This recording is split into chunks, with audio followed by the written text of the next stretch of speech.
Un día agotador, ¿verdad? Bueno, vienen siendo días interesantes, pero como dicen, como decimos nosotros, sarna con gusto no pica. Así que yo lo que quiero es que la novela llegue al mayor número posible de gente, porque creo sinceramente que es una buena novela y pues hay que pues, a chingarle, como dicen ustedes. Así. Me preguntaba si disfrutabas más una película o la novela. Eh, O escribirla, tal vez, ¿no? Hoy te estoy hablando en mexicano y tú eres argentina. Sí, ¿De yo dónde soy eres? argentina. Sos argentina, querida. Bueno, pues nada, vámonos al porteño, entonces. No, yo siempre digo que escribir y actuar son dos caras de la misma moneda, es un jano, ¿no? Y la moneda es contar historias. Yo soy un contador de historias, me apasiona contar historias. Yo siempre me imagino que en el principio de los tiempos estaban esos homínidos en torno a la hoguera y hubo uno que se levantó y con los claroscuros de las llamitas empezó a contarles un cuentito a los demás. Me parece que es una de las ocupaciones más nobles del ser humano, dar una narración, Un dar un poquitito bajo. relato que nos permita ordenar el mundo, ¿no? Entonces yo cuando trabajo como actor, pues cuento las historias de otro, y cuando trabajo como escritor cuento mis historias, pero es contar historias, las disfruto las dos por igual. Ujú. ¿La imaginación es recuerdo, Carlos? La imaginación es recuerdo y la memoria es imaginación. Yo creo que todos los que tenemos más de 8 años sabemos que producimos nuestra memoria, ¿no? La convertimos en relato. Muchas veces es culpatorio. Yo creo que Mongo Blanco, mi novela, me gustaría pensar, déjame decirlo así, las etiquetas las ponen los editores y los libreros para vender libros, ¿no? Entonces, efectivamente, es una novela histórica y como tal le han dado un premio muy prestigioso, el premio Espartaco Mejor Novela Histórica, pero también es una novela aventura, pero yo me gustaría pensar que es una buena novela. Y como buena novela que es, está cruzada de muchos temas, de muchos géneros que se cruzan, que se mestizan. Y uno de los temas de la novela para mí, que es una cosa que a mí que está un poco presente en todo lo que escribo, es la construcción de la memoria. Me interesa mucho. Me interesa mucho eh, por procesos personales, por cuestionamientos que yo le hago a mi propia memoria, mentiras que descubro en mi propia memoria, por el proceso de creación de esas mentiras, por cómo somos muy autoindulgentes con nosotros mismos y adornamos nuestros recuerdos. Y por experiencias personales, mira, yo escribí para Plaza y Janés hace muchos años las memorias de mi madre, Pilar Bardén. Y me pasó una cosa muy curiosa. Hablábamos y hablábamos, tengo 80 horas grabadas con ella. Pero claro, hay una parte muy importante de la vida de mi madre en la cual yo ya estoy presente y con memoria. Y yo la oía relatar cosas y decía, demonios, pues yo estaba allí y yo no recuerdo esto así. Claro. O sea, como dos personas pueden recordar algo de una manera absolutamente, si no opuesta, con grandes cambios. Entonces, Pedro Blanco, mi loco, mi negrero enloquecido en ese manicomio, el cual por unas razones que no vamos a desvelar aquí, intentan recuperar su memoria, él también descubre que en esa especie de psiquiátrico, de ese borda brutal del 19, contar su vida a este joven médico, a este protopsiquiatra, porque es verdad que el psicoanálisis y todo esto pues, empieza décadas después, es un protopsiquiatra, pero descubre que hablando de su vida, el viejo loco descubre que le tratan con humanidad. Entonces, él utiliza su memoria para mejorar su presente.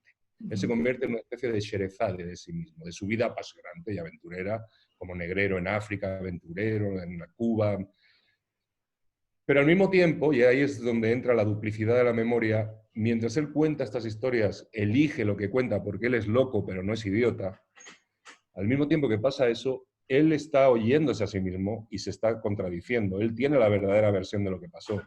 Él no se puede engañar a sí mismo. Me interesaba establecer ese diálogo entre lo que el personaje cuenta y lo que realmente sucedió. Contrastar y de alguna manera así destilar cuál es el proceso de creación de los recuerdos, de la memoria. La esclavitud también lleva un poco el miedo de los esclavistas, me parece también, ¿no? Bueno, yo creo que la esclavitud, eh, mm, yo, yo creo que la esclavitud es una de las atrocidades más grandes bueno, curiosamente que se ha dado en todas las culturas y en todas las épocas de la humanidad.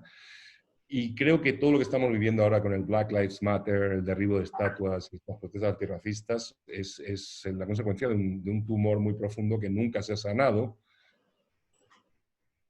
Y es interesante, yo creo que Mongo Blanco en ese sentido es muy pertinente en estos días porque te explica cómo la trata de esclavos fue una atrocidad y terriblemente violenta y que afectó, en esto hay un consenso entre historiadores, a un mínimo de 12 millones y medio de personas.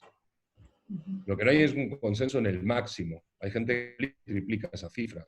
Imagínate lo que estamos hablando. Y era una actividad que, por supuesto, era profunda, intrínsecamente y ferozmente violenta. Los negreros eran gente muy violenta.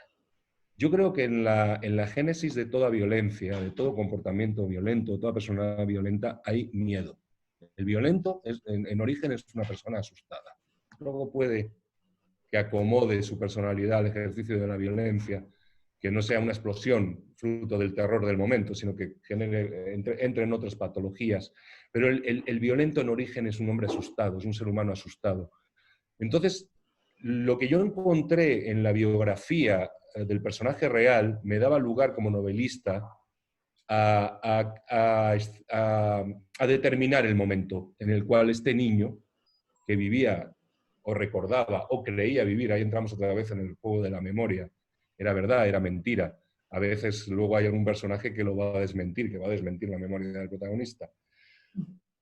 Pero este niño tiene un hito en su biografía, que es el momento en que la felicidad, la miseria y la tristeza entran por la puerta y la felicidad sale por la ventana. Él la coloca en un sitio claro, es un parteaguas en su vida. Y a partir de ahí, él vive aterrado por la miseria y se convierte en un tipo muy violento. Él decide, y eso estaba en la mente de todos los negreros y por supuesto en la mente de muchos explotadores de cualquier época. Mejor ellos que yo. Y eso es el funcionamiento. Es cierto, también es cierto que los coyotes, los explotadores, los que matan a los migrantes, los que matan a mucha gente indefensa, siguen siendo tan locos y tan violentos como esos negreros, ¿verdad? Por supuesto, yo cuando me preguntan, yo creo que una de las virtudes de la novela es que espejea muy bien la actualidad en muchos sentidos. ¿Por qué? Porque tristemente, como decía Lavoisier, de la energía, la esclavitud ni desaparece ni se destruye, solo se transforma. Entonces, por supuesto que sigue habiendo esclavismo, sigue habiendo tratantes de personas, sigue habiendo esclavitud equiparable, literalmente equiparable a la que yo describo en el siglo XIX, en la trata transatlántica. Pero en general, a mí me gustaría sembrar una reflexión sobre esto, que es, por supuesto, la trata de blancas es otra esclavitud literal, lo que pasa con los migrantes en todas las fronteras, pero me gustaría sembrar una reflexión, que es ¿qué es la esclavitud? ¿Y qué es el racismo? La esclavitud no es más que crear una desigualdad absoluta entre dos seres humanos para el beneficio de una de las partes. Claro, pero por otro lado, el tema de ser dueño de otro aparece en muchísimos crímenes y muchísimas actitudes que tienen los seres humanos con respecto al otro, porque pareciera ser que uno no es esclavista ni nada, pero hay veces que somos... No, claro, pero esclavismo, racismo y machismo y violencia de género, todo vive de una misma fuente. Insisto, vuelvo a sembrar la idea. Cualquier situación donde se cree una relación de absoluta desigualdad entre dos seres humanos es el origen de todos estos ismos. La definición canónica de un esclavo es alguien que tiene 0 derechos. Si hacemos un baremo entre 0 derechos esclava o esclavo, 10 un ser humano realizado y con todos sus derechos sociales, humanos, políticos, económicos garantizados, en cualquier momento que nos aproximemos hacia el 0 estamos yendo hacia formas de esclavismo. Una forma moderna de esclavismo es la precariedad, es mantener a gente enlazando contratos basura toda su vida y cobrando unos salarios de miseria que, pese a trabajar, nunca les permiten abandonar la zona de la pobreza. Bueno, ¿por qué? Porque eso es una situación de absoluta desigualdad. Y ahí enlazamos con el tema del Black Lives Matter y el derribo de estatuas. Claro, sería bueno que entendamos que el racismo, por supuesto que no es un hecho biológico, nadie nace siendo racista. Racista te hacen, como te hacen machista. El racismo es una construcción cultural e intelectual que se hace para justificar el esclavizar a otra persona. Cuando tú quieres esclavizar a una etnia, pues lo inmediato es decir que deshumanizarlos y decir son poco menos que animales o son cosas. Por eso yo, por ejemplo, me interesa mucho, yo tomo al monstruo excepcional que fue Pedro Blanco, pero detrás de él y alrededor de él vemos lo que era la sociedad esclavista. Vemos que en el siglo XIX y a ambas orillas del Atlántico todo era esclavismo. Cualquier relación social o económica o política estaba mediatizada por el esclavismo. Si tú y yo viviéramos en La Habana en 1825, hubiéramos sido esclavistas, de una manera u otra. O directamente poseyendo esclavos o indirectamente participando de actividades económicas que requerían mano de obra esclava. A las dos últimas. La primera, bueno, ¿cómo es Pedro Blanco de Fernández de Traba, teniendo en cuenta que has construido ese monstruo un poco humano también, digamos, ¿no? Tiene hasta costados tiernos, digamos, ¿no? Esta cosa que dice, yo no soy loco, y le pregunta al médico, y no sé cuánto, Bueno, y que mira a quién tiene que matar, digamos, ¿no? Es como... bueno, yo no sé si tierno. Lo que es, Bueno, está loco, lo que está loco es un loco, pero no es un idiota. Es un loco que te va a interpelar y que va a cuestionar tus creencias más profundas, porque es inteligente. Porque yo, a la hora de escribir 607 páginas, si yo escribo un malo de cliché, un monstruo monolítico, un malvado imbécil, no, ni yo acabo la novela, ni tú acabas de leerla. Ni yo acabo de escribirla, ni tú de leerla. Así que hay que construir un tipo que sea atractivo, fascinante. Ahí me apoyé mucho en el personaje real, que era un tipo muy escurridizo y según a donde tú vayas a investigar, hay duplicidad y hasta 3 versiones distintas de su vida y de su sexualidad.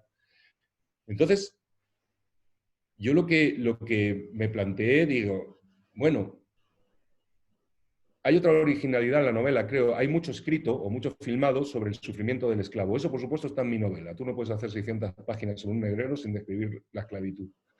Pero a mí me interesaba meterme en la cabeza de estos tipos. Es decir, cómo eran las razones de estos tipos. De un tipo de estos que además no fuera un estúpido, que no fuera un imbécil, que fuera un hombre culto, como era el Pedro Blanco, de verdad.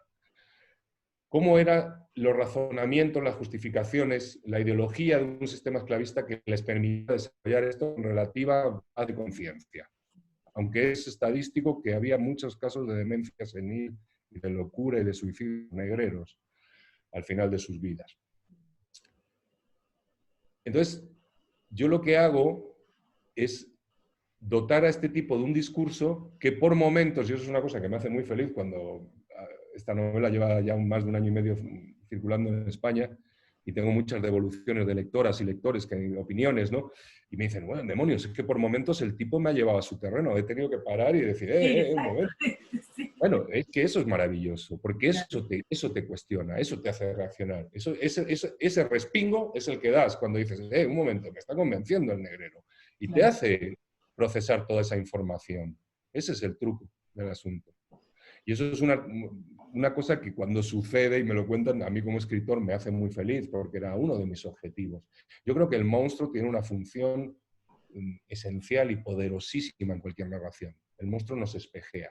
El monstruo somos nosotros. Entonces es importante ponerte a un monstruo inteligente delante, un monstruo fascinante que te agarre de la mano y te lleve por los barcos negreros, por las selvas, por las manigua en Cuba, por las orgías en los palacios de La Habana, pero que cada tanto se gire, te mire y te diga, cuidado, porque en otro tiempo, en otras circunstancias, tú serías yo. Bueno, y la última sería si la pandemia es racista, si la pandemia nos va a llevar a ser insignificantes frente a este mundo que nos arrasa todo el tiempo. Yo me encantaría tener grandes reflexiones sobre la pandemia, pero creo que estoy, como la mayoría de los seres humanos, absolutamente confundido, en muchos casos asustado, y yo creo que esta pandemia, lo que ha sido, desde luego, ha sido un revés en toda la cara de la soberbia del género humano. Nos creíamos los dueños de un planeta que podíamos explotar y depredar impunemente. Y la forma más estúpida de vida en el planeta, que es un virus autorreplicante, no hay una forma de vida más absurda y mínima que esa, ha puesto todo en jaque. Ha mostrado todas las costuras a punto de reventar de la globalización, las injusticias. Por supuesto que la pandemia es racista, por supuesto que es racista y por supuesto que es clasista. No es verdad eso de que afecta por igual a todos. No. Si tú vives hacinado en una casa y no tienes acceso a higiene y no tienes acceso a medios y a tratamientos y a hospitales, pues te va a afectar más que si vives muy bien y eres millonario. Y la prueba de esto la vamos a tener enseguida. Yo espero fervientemente que encuentren una vacuna. Cuando haya una vacuna veremos cómo se distribuye esa vacuna. Y si es verdad que va a llegar por igual a un tipo en Botswana que a un tipo en Manhattan. Perfecto. Muchísimas gracias y un gusto, ¿eh? Un placer. Adiós. Chao. Muchas gracias.